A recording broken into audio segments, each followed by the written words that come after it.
என்னப்படிதான் வாழ்வு. ஓரூரில் ஒரு விறகு வெட்டி இருந்தான். அவன் நாள்தோறும் ஊர் எல்லையில் இருந்து காட்டுக்கு சென்று விறகுகளை வெட்டி அவற்றை ஊர் மக்களிடம் விற்று பிழப்பு நடத்தி வந்தான். ஒரு நாள் அவன் வழக்கமாக விறகு வெட்டிக் கொண்டிருந்தான். அப்பொழுது அவனுக்கு களைப்பு ஏற்பட்டது.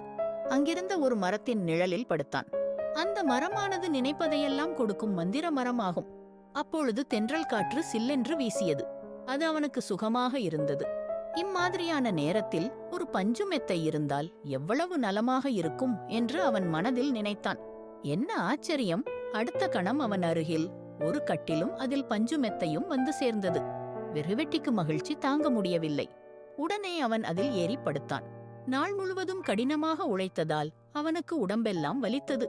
இந்த சமயத்தில் முதுகு கை கால் பிடித்துவிட இளம்பெண் ஒருத்தி இருந்தால் எவ்வளவு நன்றாக இருக்கும் என்று மனதில் எண்ணினான். என்ன அதிசயம்! அடுத்த கணம் அங்கு ஓர் இளம்பெண் தோன்றி அவனுடைய கை கால்களை பிடித்துவிட்டுக் கொண்டிருந்தாள். விறகு வெட்டிக்கு ஒன்றுமே புரியவில்லை. அவன் மகிழ்ச்சி வெள்ளத்தில் மிதந்தான். அவன் ஆச்சரியப்பட்டான்.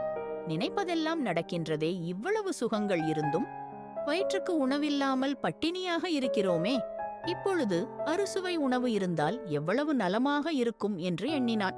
மறுகணமே தங்கத்தட்டில் அறுசுவை உணவு வந்தது. பல வகை உணவுகள் வந்தன. விறகு வெட்டி அனைத்தையும் வயிறார உண்டான். உண்ட மயக்கம் தொண்டனுக்கு. உண்டு என்ற பழமொழிக்கு ஏற்ப விறகு வெட்டிக்கு உறக்கம் வந்தது. படுத்தான். அவன் மனதில் திடீரென்று ஒரு பயம் தோன்றியது. நாம் காட்டில் தனியாக அல்லவா இருக்கிறோம்?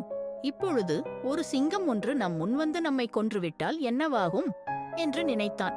மறுகணம் அவன் முன்னால் ஒரு சிங்கம் தோன்றி அவனை கொன்றுவிட்டது. நம் என்னப்படிதான் நம் வாழ்க்கை அமையும்? நாம் உயர்ந்தவற்றை நல்லதை எண்ணினால் நம் வாழ்க்கை நல்லதாகவே அமையும். தவறான எண்ணங்களை எண்ணினால் நம் வாழ்க்கை துன்பம் நிறைந்ததாக இருக்கும். எனவே நாம் உயர்ந்தவற்றையே நினைக்க வேண்டும்.